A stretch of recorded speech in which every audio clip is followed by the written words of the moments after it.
नमस्कार दोस्तों, कैसे हैं आप लोग बच्चा लोग। बेहतरीन।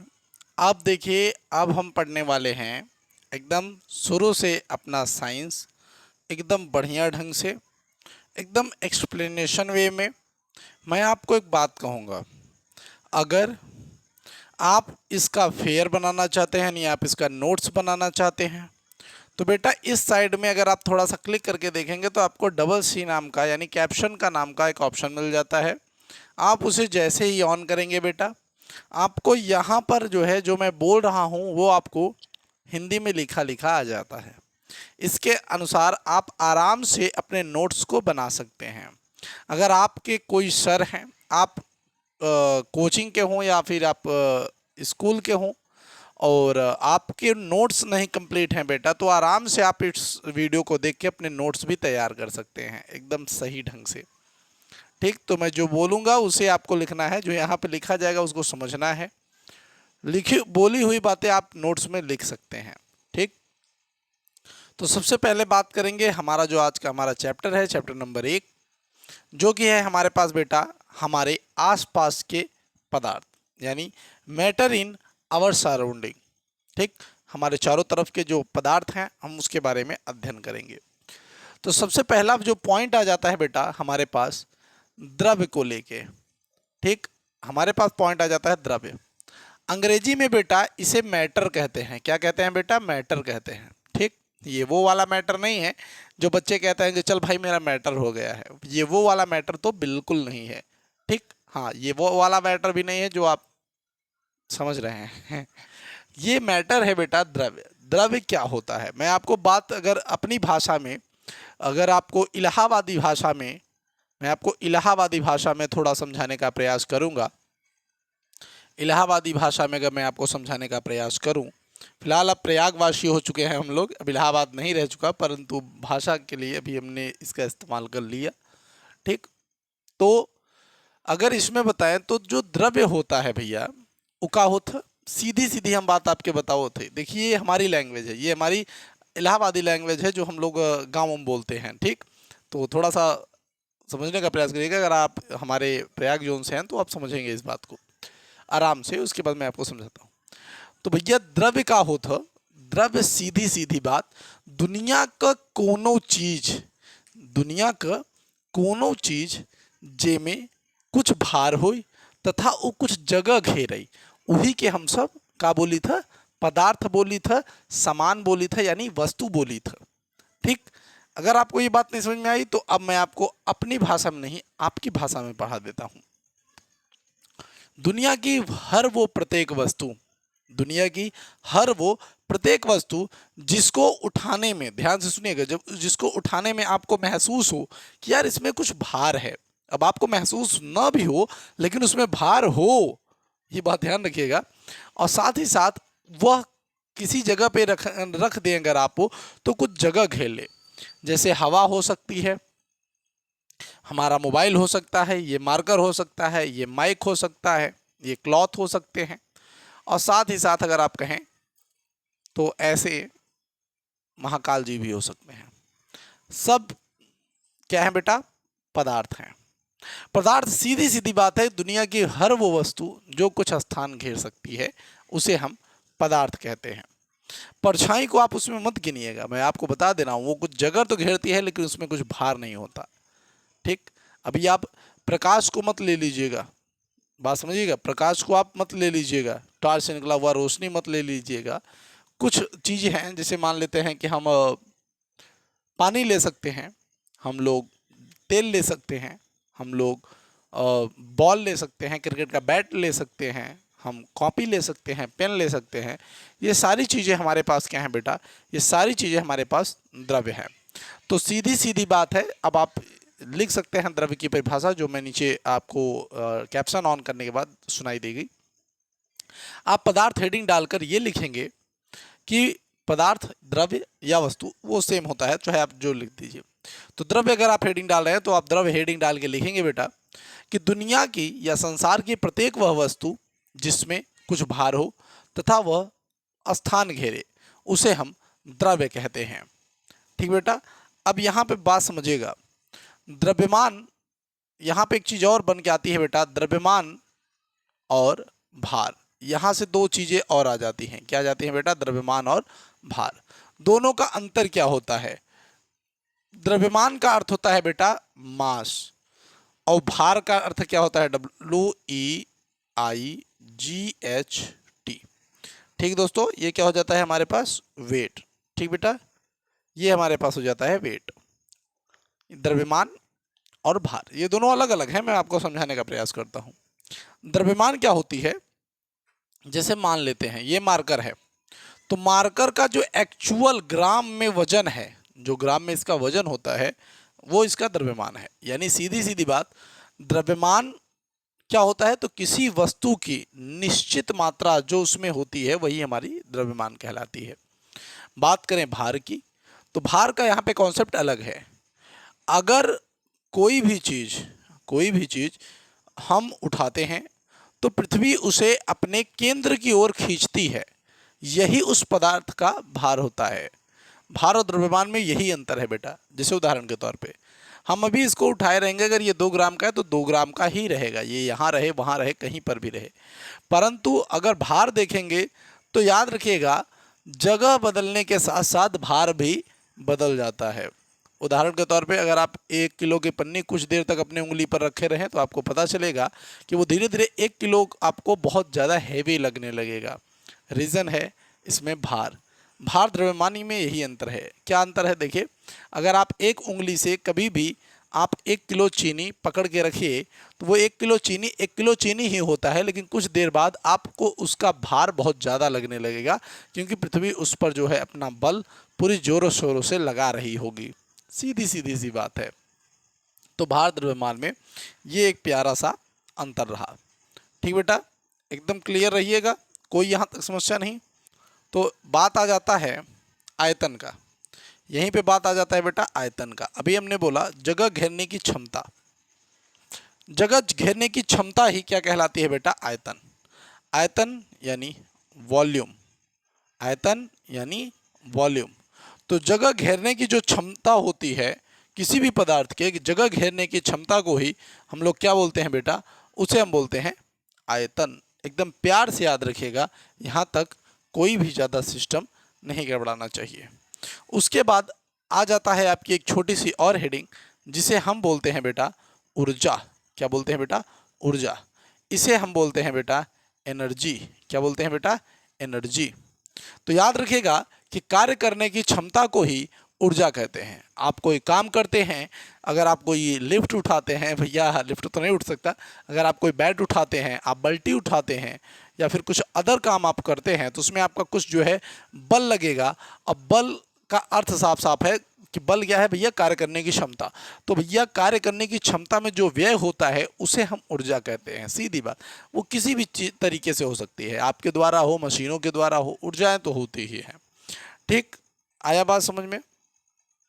अब देखिए, फिलहाल द्रव्यमान और ऊर्जा के लिए एक नियम भी बताया गया है आइंस्टीन द्वारा भैया, m बराबर, और माफ करिएगा, E बराबर mc²।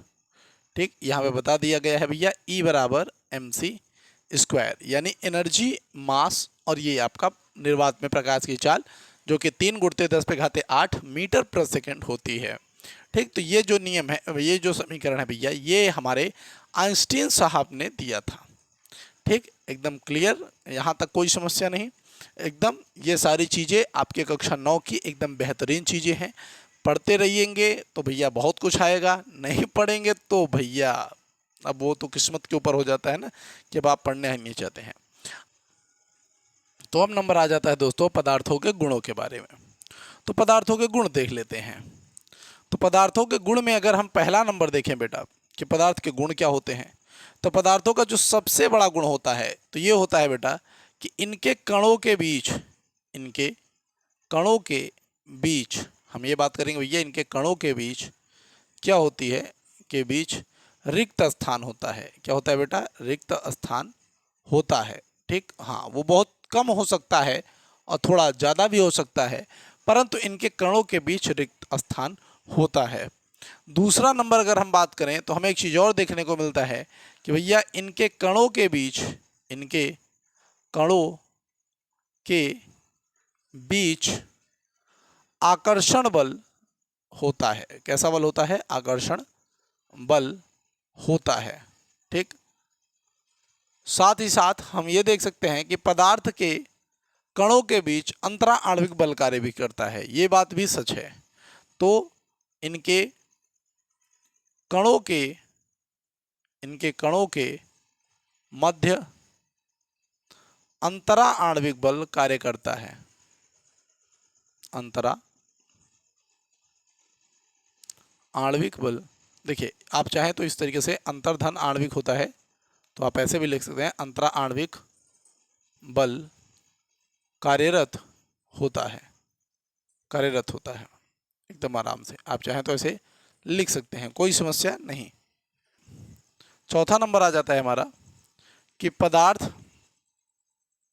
के कण गतिशील होते हैं। क्या होते हैं बेटा? गतिशील होते हैं, अर्थात इनके पास गतिज ऊर्जा होती है। ठीक। या यहाँ पे लिख सकते हैं आप कि अर्थात इनके पास गतिज ऊर्जा होती है। तो इनके पास क्या होती है बेटा? गतिज ऊर्जा होती है। ठीक। ये 4 पॉइंट आपको विशेष करके ध्यान रखने हैं। ठीक। पहला पॉइंट है भैया, इनके कणों के बीच रिक्त स्थान होता है। दूसरा, इनके कणों के बीच आकर्षण बल होता है। तीसरा, इनके कणों के मध्य अंतरा आणविक बल कार्य करता है। और चौथा, पदार्थ के कण गतिशील होते हैं, अर्थात इनके पास क्या होती है बेटा? इनके पास गतिज ऊर्जा होती है। अब इस हेडिंग के बाद अगर हम बात करें बेटा, तो हमारे पास आ जाएगी बेटा पदार्थ की अवस्थाएं। जी हाँ, जो कि एक बेहतरीन टॉपिक है, बहुत दिन से आप इसको पढ़ते भी आए होंगे। ठीक। तो अगर हम बात करें बेटा पदार्थ की अवस्था के बारे में, किसके बारे में दोस्तों? पदार्थ की अवस्था के बारे में। तो पदार्थ की अवस्थाएं हम कहेंगे यहाँ पे। तो पदार्थ की जो वैसे 22 अवस्थाएं होती है, मैं आपको बता देता हूँ। पदार्थ की जो है भैया 22 अवस्थाएं होती हैं, जिनमें से 5 बहुत फेमस हैं। 5 अवस्थाएं इनके बारे में बहुत फेमस हैं, जिनमें से प्रमुख 3 अवस्थाएं बहुत फेमस हैं। होती 22 हैं, लेकिन उनमें से भी 5 जरूरी हैं। कौन कौन? ठोस, द्रव, gas, plasma, Bose Einstein condensate. अब प्लाज्मा और बोस आइंस्टीन कंडेंसेट वो मिलने बहुत ही थोड़ा रेयर कंडीशन में मिलते हैं वो, इसलिए प्लाज्मा और बोस आइंस्टीन कंडेंसेट ये आपको याद भी नहीं करने। आपको प्रमुख 3 अवस्थाएं याद करनी है, या याद करना है, या इनके बारे में अध्ययन करना है। बात सीधी सीधी है, ठोस, द्रव और गैस। हम बात करेंगे बेटा कि पदार्थ की तीनों अवस्थाएं जो कि हैं, पहला भैया ठोस। ठीक। दूसरा है बेटा क्या? द्रव। और तीसरा है बेटा क्या? गैस। आखिर इनकी डेफिनेशन क्या क्या है? क्या कि ठोस की डेफिनेशन क्या है, द्रव की डेफिनेशन क्या है, और गैसेस की डेफिनेशन क्या है? हम इसके बारे में बात करेंगे। तो देखिए, ठोस एक सीधी सीधी बात है, बहुत बार आपने इसको शायद अध्ययन भी कर लिया होगा आप भर में। ठोस का क्या होता है? ठोस का जो आकार होता है और आयतन होता है, मैं बात करूंगा ठोस के आकार के बारे में, मैं बात करूंगा आकार सहित हम बात करें आयतन के बारे में। तो भैया आकार और आयतन दोनों यहाँ पर निश्चित होते हैं। मैं भी आपको समझाता भी हूँ, कोई दिक्कत नहीं है। दोनों निश्चित, आकार और आयतन दोनों निश्चित। अर्थ क्या है? जैसे मान लीजिए आपके पास क्या है बेटा? आपके पास है कोई एक बैट। अब बैट क्या होता है? ठोस होता है, भरकस होता है। किसी को अगर सर पे मार दें तो अभी 2 मिनट के अंदर भैया कसम से बता रहे हैं उसका मैया दैया हो जाएगा, सीधी सीधी बात है। अब आप ठोस चीजों को अगर ध्यान दें तो अगर आप बैट को लेके आए हुए हैं, बाजार में गए, आपने उसे बैट की साइज में पाया, आपने उसे बैग के अंदर भर लिया, तो क्या वो बैग के आकार का हो जाएगा? नहीं ना, बैट बैट के ही जैसा रहेगा। आप उसे कहीं पर भी रख दीजिए, पानी में रख दीजिए, तेल में रख दीजिए, जलाइएगा मत भाई। हाँ, ठोस अपना आकार नहीं बदलेगा। दूसरा नंबर अगर हम बात करें कि भैया वही बैट आप घर में लाएंगे तो वो उतना ही जगह घेरेगा जितना कि उसने दुकान में घेर रखा था। उसे आप कहीं पर भी रखेंगे तो वह उतना ही जगह घेरेगा जितना कि वह घेर सकता है। हर जगह पर उसका हमेशा क्लियर रहेगा कि मैं इतना ही जगह घेरूंगा। तो जगह घेरने की क्षमता को आयतन कहते हैं। आकार तो आप समझ चुके हैं अब। तो आकार और आयतन दोनों निश्चित होते हैं किसके? ठोस के। यानी ठोस, जैसे आपने मान लीजिए, हम मैं कह देता हूं कि आप अपना मोबाइल लेके जाएं, मोबाइल को आपने घर में रख दिया, क्या मोबाइल का साइज और शेप बदल जाएगा? क्या वो, अगर वो आयताकार में है तो क्या वो भैया गोलाकार में हो जाएगा? नहीं। क्या आपका मोबाइल आपके बेंच पर, आपके स्टूल पर, आपके किताब पर, आपके बैग पर, क्या जब आप रखते हैं तो क्या वो फैल जाता है कहीं पर? नहीं ना, क्योंकि वो ठोस है बेटा। और ठोस का पहला नियम यही है कि भैया उनका आकार और आयतन दोनों निश्चित होता है। वो अलग की बात है कि ठोस में भी कई ठोस पाए जाते हैं, सेमी ठोस है यानी सेमी सॉलिड है, ठीक, और प्रकार के सॉलिड पाए जाते हैं, वो 22 बताया मैंने, उसमें से बहुत है। फिलहाल आपको जानना है ठोस के बारे में। तो ठोस का सीधा सीधा कॉन्सेप्ट है कि जिसके आकार तथा आयतन दोनों निश्चित होते हैं उन्हें हम ठोस कहते हैं, जैसे मेज, टेबल, कुर्सी आदि। अब बात करेंगे बेटा हम द्रव के बारे में। द्रव का कॉन्सेप्ट हल्का सा यहां से हम अलग कर लेते हैं। द्रव के बारे में हम क्या लिखेंगे बेटा? सीधी सीधी बात, द्रव के बारे में भैया आकार इनका भैया निश्चित नहीं होता। आकार अनिश्चित होता है। कैसा होता है बेटा? अनिश्चित। आकार के भैया बारे में ये थोड़े से कच्चे हैं, तो आकार इनका क्या होता है बेटा? अनिश्चित होता है। आयतन इनका क्या है बेटा? निश्चित है। आयतन क्या है बेटा? निश्चित है। आकार तो अनिश्चित था पर आयतन निश्चित है। कैसे निश्चित है इसके बारे में समझिएगा। सबसे पहली चीज हम पकड़ रहे हैं, ध्यान से सुनिए। मान लेते हैं आपको 1 लीटर हमने पानी दे दिया। अब वो 1 लीटर पानी आप पहले क्या किए? थर्मस में भर दिए। अब वो पानी थर्मस की साइज को पकड़ लेता है, उसको लेकर आए आप गैलन में डाल दिए तो गैलन की तल्ली में पूरा फैल जाएगा, ठीक। जो इतने में भरा हुआ था अब वो पूरा तल्ली में फैलने लगेगा। तो बार बार ये क्या कर रहा है? अपने आकार को बदल रहा है। आप इसको पेट में डालेंगे, पेट में ही घुल के साइज का हो जाएगा, पेट के जैसे हो जाएगा। आकार अनिश्चित होता है, आकार इसका फिक्स नहीं है। सीधी सीधी बात, जिसमें डालेंगे ये उसी पात्र का जो है रंग ले लेगा, जैसा देश पाएगा वैसा भेष बना लेगा तुरंत, सीधा सीधा। लेकिन अगर आप 1 लीटर पानी लेके गए हैं बेटा और 1 गैलन में 1 लीटर पानी डालते हैं तो वो 1 लीटर पानी केवल 1 लीटर पानी की जगह घेरेगा, 2 लीटर पानी का जगह नहीं घेरेगा, 3 लीटर पानी का जगह नहीं घेरेगा, 4 लीटर पानी का जगह नहीं घेरेगा। अगर वो 1 लीटर है तो वो 1 लीटर पानी का जगह ही घेरेगा।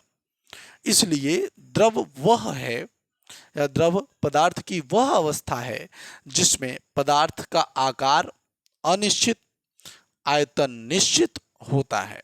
सीधी सीधी सी बात थी। अब अगर हम बात करें तो हमारा तीसरा नंबर आ जाता है गैस के बारे में। ये बाबू भाई साहब और अलग हैं। इनका ना तो आकार अनिश्चित होता है भैया, ये आकार भी अनिश्चित लिए हुए हैं, ये आकार भी क्या लिए हुए हैं? अनिश्चित लिए हुए हैं। साथ ही साथ ये आयतन भी अनिश्चित लेकर बैठे हुए हैं। क्या बात है, सोचिए, दोनों अनिश्चित कैसे हो सकता है? मैं बताता हूं ना कैसे हो सकता है। आप हवा लें, उसी हवा को गुब्बारे में भर दें, वो आता है ना गुब्बारा दिल के साइज का एक, हाँ, उसमें भर दीजिए तो वो दिल के साइज का हो जाएगा। उसी को निकाल के आप टायर में भर दीजिए, वो गोला हो जाएगा। उसी को आप निकाल के एक सांप वाला गुब्बारा आता है उसमें भर दीजिए, वो उसके जैसा हो जाएगा। यानी वो बार बार अपना आकार बदल सकता है। यानी सीधी सीधी सी मैं बात आपसे कह रहा हूं कि भैया गैस का आकार बदलता है, यानी वो आकार के मामले में अनिश्चितता दर्शाता है।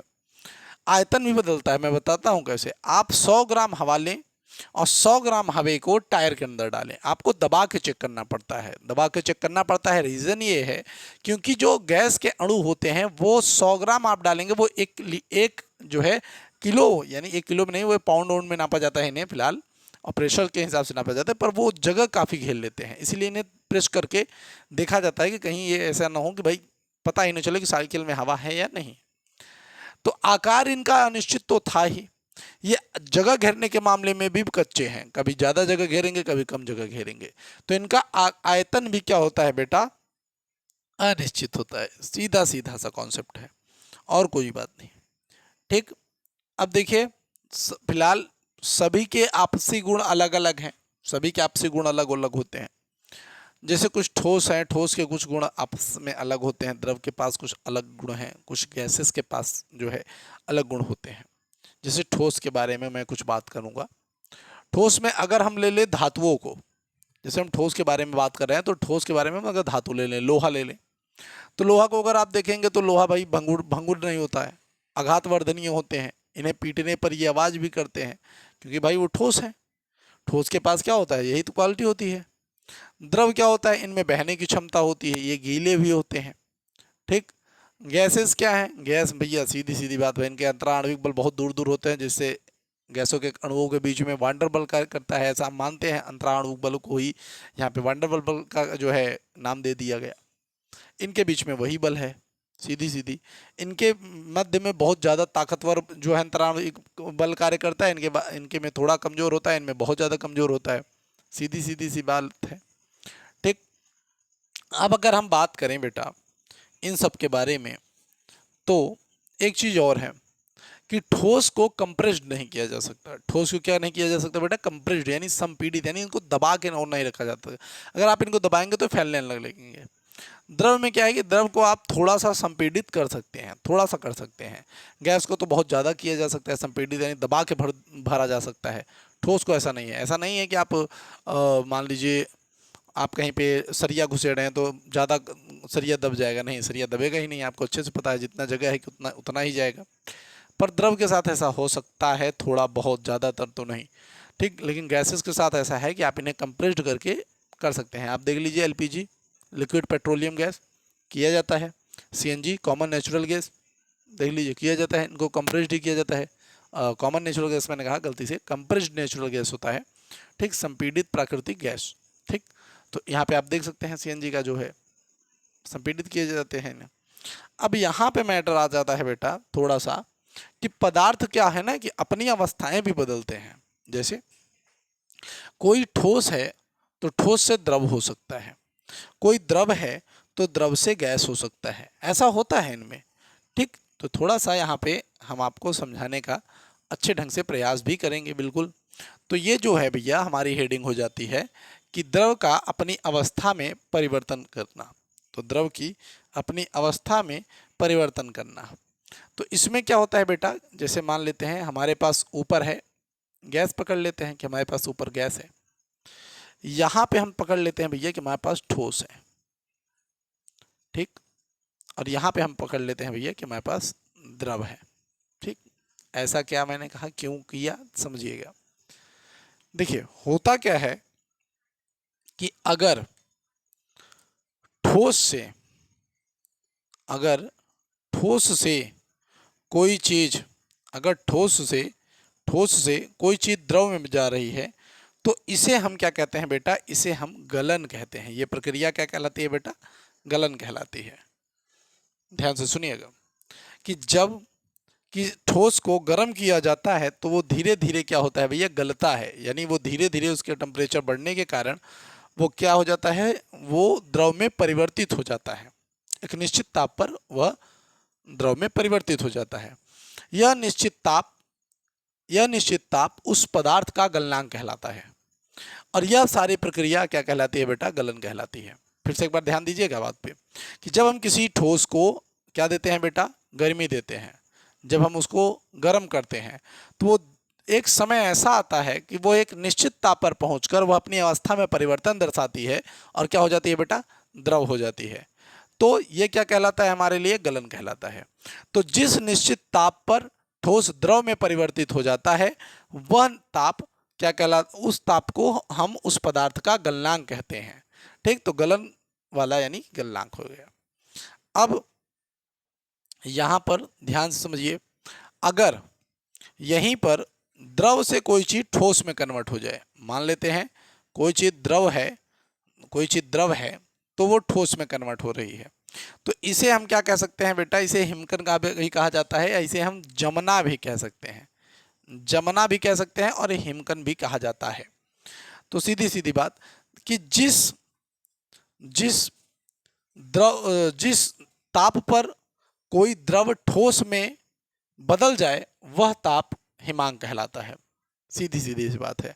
या हम कह सकते हैं कि जब कोई द्रव ठोस में बदल जाए तो उसे हम पदार्थ का जमना कहते हैं, ये भी सही है।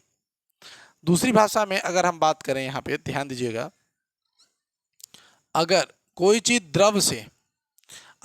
चीज द्रव से गैस में कन्वर्ट हो रही है, कोई चीज द्रव से गैस में बदल रही है, द्रव से गैस में जा रही है, तो इसे हम वाष्पन कहेंगे। क्या कहेंगे बेटा?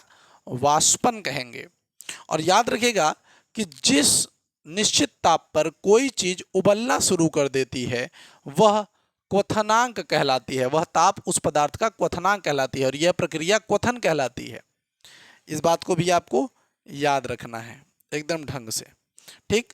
और याद रखिएगा, अगर गैस से द्रव में कन्वर्ट होना शुरू हो गया, कोई पदार्थ की अवस्था गैस से द्रव में बदल रही है, तो इसे हम क्या बोलते हैं बेटा? इसे हम बोलते हैं संघनन। क्या कहते हैं बेटा?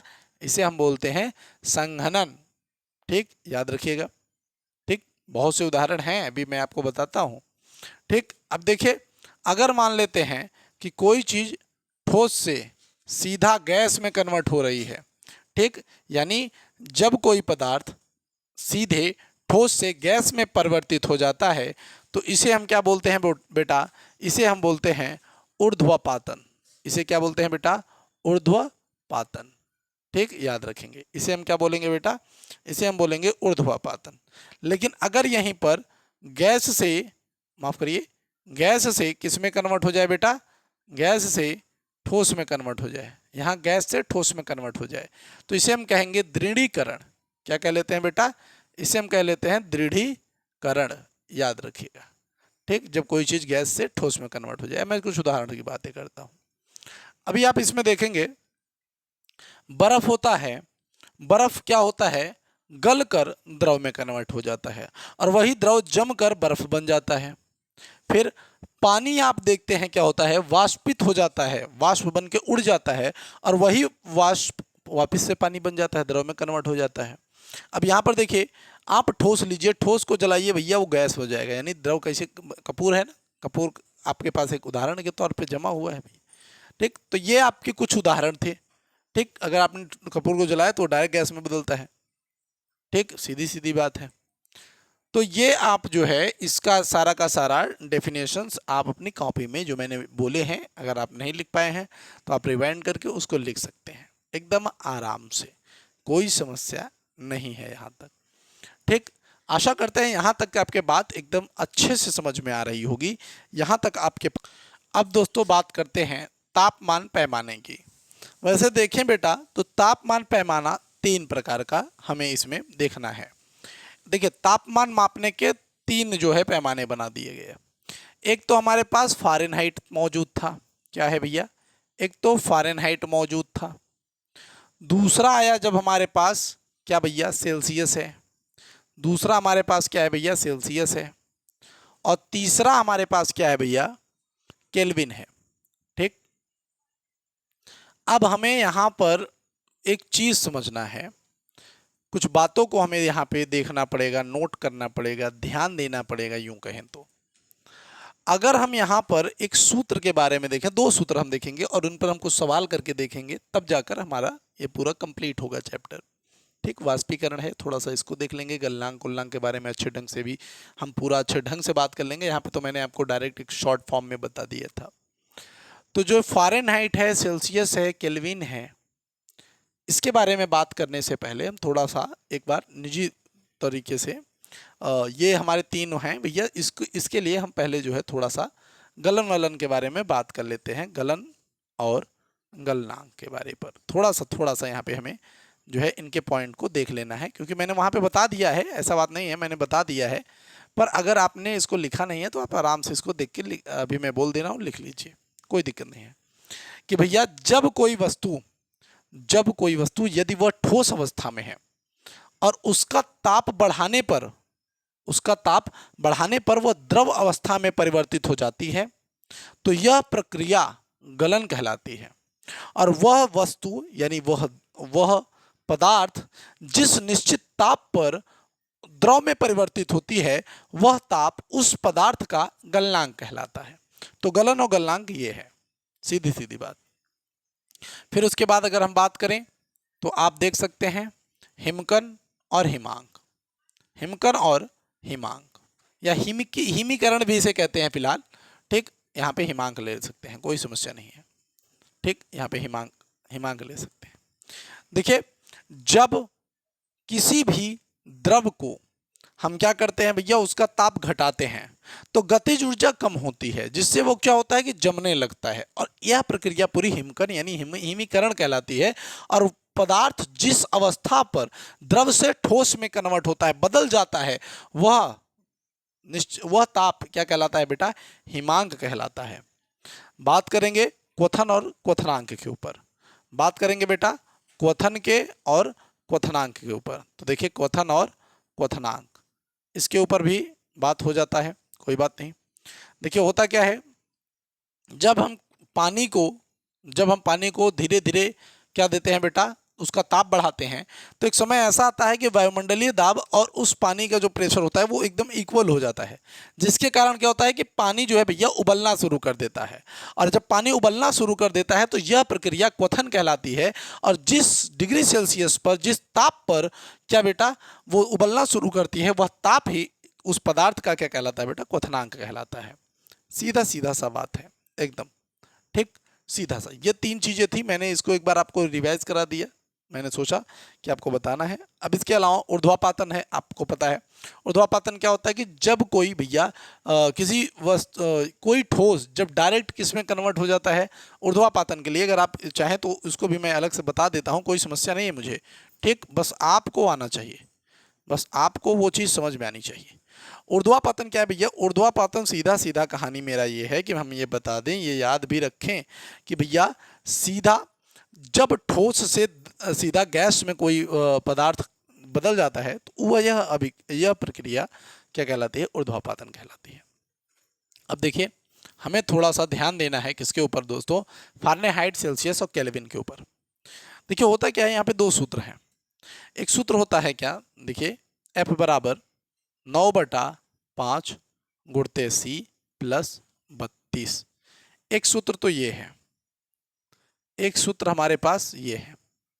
दूसरा सूत्र जो है हमारे पास वो ये है कि हमारे पास जो K है, जो हमारे पास K है, अगर हम C में 273.15 जोड़ दें तो ये सूत्र हमारा बन जाता है, ठीक। अभी हम आपको कुछ सूत्र के सवाल बता देते हैं जिससे कि आपको ये याद भी रहेगा। देखिए आपको दे देता है, मान लीजिए आपको क्वेश्चन नंबर 1 दे दिया कि 25 डिग्री सेल्सियस को फ़ारेनहाइट में बदलिए। आपको दे दिया 25 डिग्री सेल्सियस को फ़ारेनहाइट में बदलिए, तो आप कैसे बदलेंगे। देखिए 25 डिग्री सेल्सियस बोला है, फ़ारेनहाइट में कन्वर्ट करना है, सूत्र लगेगा आपका ये वाला, जिसमें आपका F बराबर 9/5 गुणित 25 प्लस 32 है। अब देखिए 5 25 यहाँ पे हो गया 5, तो F बराबर ये हो जाएगा 9 गुणित 5, ठीक, प्लस 32, यानी F बराबर 9×5 = 45 प्लस 32, यानी F का मान जो होगा आपके पास वो कितना होगा, 7, यानी 77। यानी 25 डिग्री सेल्सियस को हम लोग फ़ारेनहाइट में कितना बोलेंगे बेटा, 77 डिग्री फ़ारेनहाइट, सीधा सीधा 25 डिग्री सेल्सियस को बोलेंगे, ठीक। इसी तरीके से हम थोड़ा इधर देखते हैं, 2-3 सवाल देखेंगे बिल्कुल। अगर हम यहाँ पर दूसरा सवाल देखते हैं कि अगर आपको 7 डिग्री, या मान लेते हैं 7 क्या लेंगे आप ले लीजिए 10 डिग्री सेल्सियस, 10 डिग्री सेल्सियस को फ़ारेनहाइट में कन्वर्ट करिए। ठीक, इसमें कन्वर्ट करना है, यानी बदलना है सीधे सीधे। तो क्या हो जाएगा, F बराबर 9/5 गुणते C प्लस यहाँ पे क्या आ जाएगा बेटा, यहाँ पे आ जाएगा आपके पास 32। ठीक, तो ये हो जाएगा आपके पास 32। ठीक, अब देखिए क्या करना पड़ेगा, F बराबर 9/5 गुणते 10 प्लस 32। तो F बराबर आपके पास हो जाएगा 5 का 5, 5 दूनी 10, तो ये हो जाएगा 18, 9 दूनी 18 प्लस 32। तो F बराबर हो गया बेटा कितना आपके पास 50। तो फ़ारेनहाइट में 50 डिग्री जो है भैया आपका, ये आपका प्यार से मान हो जाएगा 10 डिग्री सेल्सियस का। कितना अच्छा है, सोचिए कितना अच्छा है कि नहीं है। ठीक, इतना आसानी से आपको एक एक चीज़ समझ में आनी चाहिए।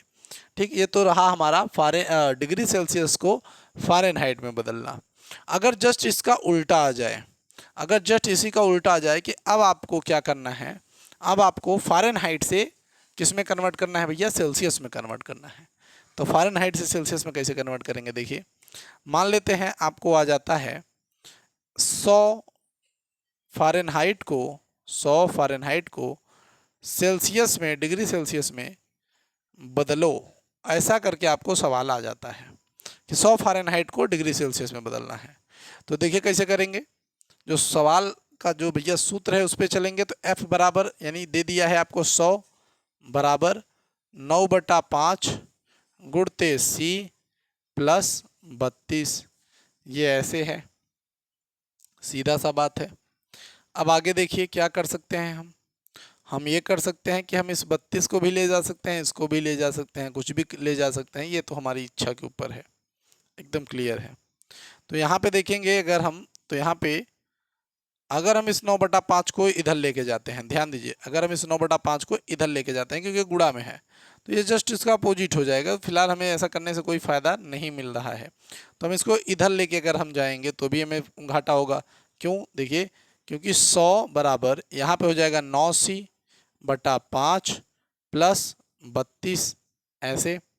अब हम 5 का गुणा इधर करेंगे तो भैया 100 बराबर 9C प्लस ये हो जाएगा आपके पास 160, ठीक, बटा 5। ठीक, अब 5 को आप इधर भेजेंगे तो ये हो जाएगा भैया 500। ये कितना हो गया भैया 500, सीधी बात, बराबर यहाँ पे हो गया आपके पास 9C प्लस 160। 160 को आपको इधर भेज देना है, तो 500 माइनस 160 बराबर 9C। अब देखिए जीरो में से जीरो गया, जीरो आया। अब यहाँ 10 हो जाएगा, ये 6 चला जाएगा, 4 आएगा, 4 है भैया 340 आ जाएगा, यानी बराबर 9C हो गया। अब 9 को आप इधर भेज देंगे तो C बराबर हो जाएगा आपके पास 340/9। ठीक, अब आप इसको भाग करेंगे तो आपके पास उत्तर आएगा। देखिए 9 त्रिक 27, 9 त्रिक 27 होगा। ठीक, अगर आप यहाँ पे भाग करते हैं, देख लीजिए 340 का 9 से, तो 9 त्रिक 27, 27 आएगा भैया, तो 14 में से 7 जाएगा तो 7, फिर आपके पास ये 0, 9 सत्ते 63 लेके जाएंगे आप 63, फिर यहाँ पे 7, फिर ये आपके पास क्या हो जाएगा, यहाँ दशमलव फिर 0, और ये 7 7 आता रहेगा। यानी यहाँ पे C बराबर आपके पास कितना आ जाएगा बेटा 37.7। यानी अगर आप 100 डिग्री फ़ारेनहाइट को सेल्सियस में कन्वर्ट करते हैं तो आपके पास C बराबर 37.7, इस तरीके से आपके पास उत्तर आ जाएगा। बात आया समझ में बेटा। अब देखिए एक तो ये हो गया, ठीक, एकदम आराम से, कोई समस्या नहीं। ठीक, अगर आपको आ जाता है कन्वर्ट करने के लिए, मान लेते हैं केल्विन को सेल्सियस में, तो क्या करेंगे, देखिए आपको आ जाता है 10 केल्विन को सेल्सियस में बदलो, ऐसे कर देता है कि भैया सेल्सियस को आपको केल्विन को सेल्सियस में बदलना है। तो कैसे करेंगे, देखिए एकदम आराम से, केल्विन का आ गया तो ये वाला सूत्र लगेगा, तो 10 यहाँ पे लिखिए, C यहाँ पे लिखिए, और ये 2 7 3 1 5 ऐसे ही, इसको आप उधर भेज दीजिए, 10 माइनस 2 7 3 1 5 बराबर C, घटा दीजिए, माइनस 263.15 बराबर C। तो ये आपके पास उत्तर के तौर पर आ गया। इसी तरीके से अगर आपको कह दे कि मान लीजिए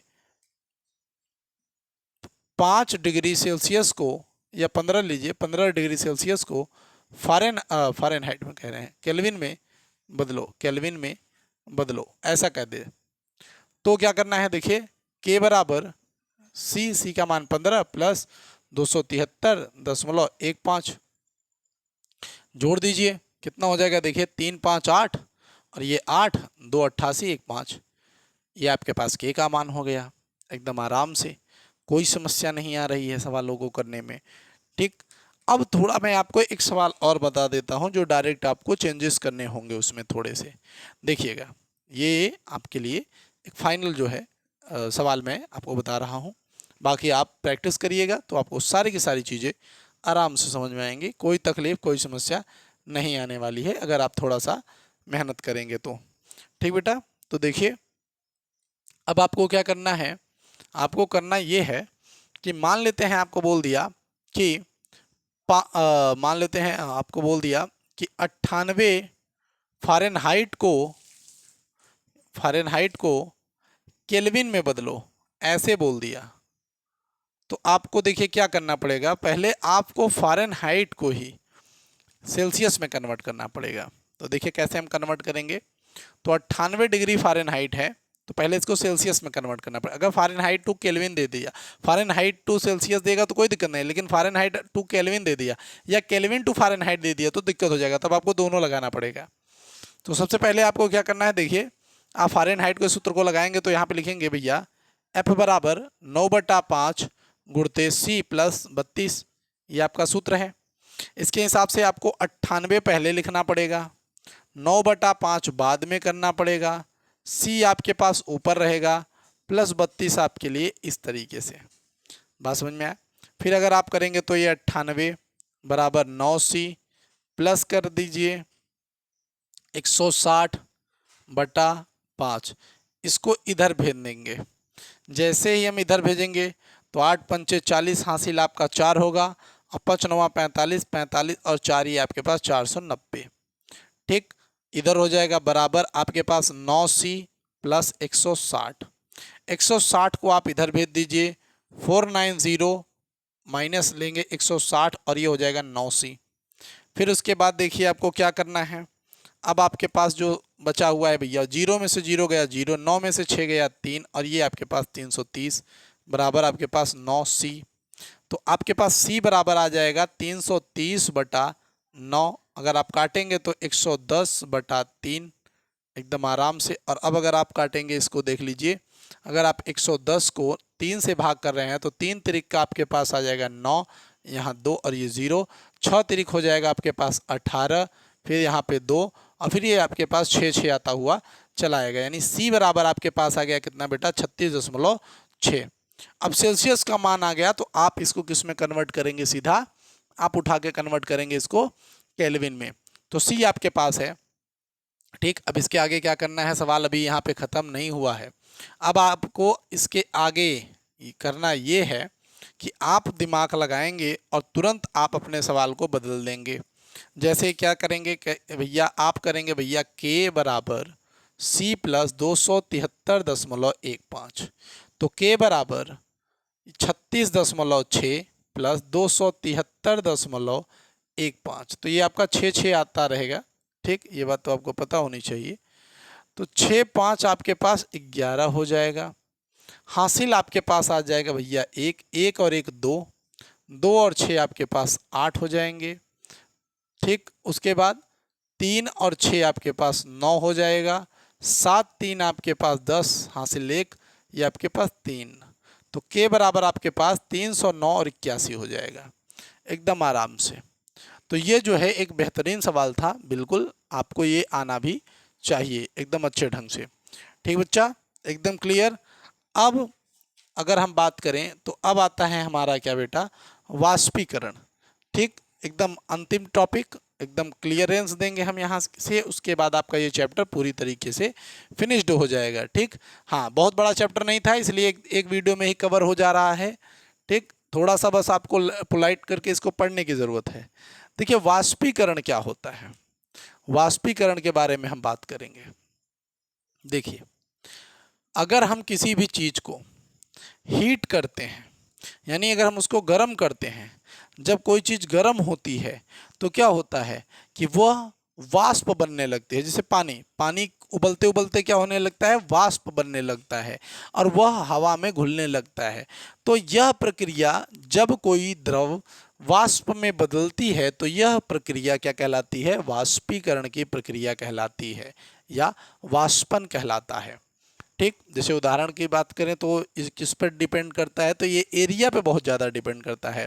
यानी अगर हम सतह को फैलाते हैं तो क्या होता है, वाष्पीकरण बढ़ जाता है। जैसे उदाहरण के लिए आप अपने कपड़ों को क्या करते हैं, फैलाकर सुखाते हैं। फैलाकर सुखाने से एरिया बढ़ जाता है।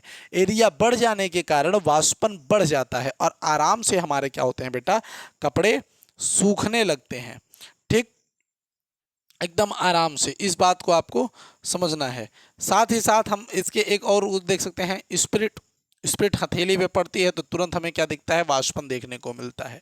साथ ही साथ अगर हम देखें तो बहुत कुछ होता है, जल का छिड़काव आदि बहुत कुछ होता है। जल का छिड़काव करते हैं, अगर हम जल का थोड़ा थोड़ा छिड़क देते हैं तो देखते हैं कि वो जल्दी जल्दी से उड़ जाती है गर्मियों के मौसम में।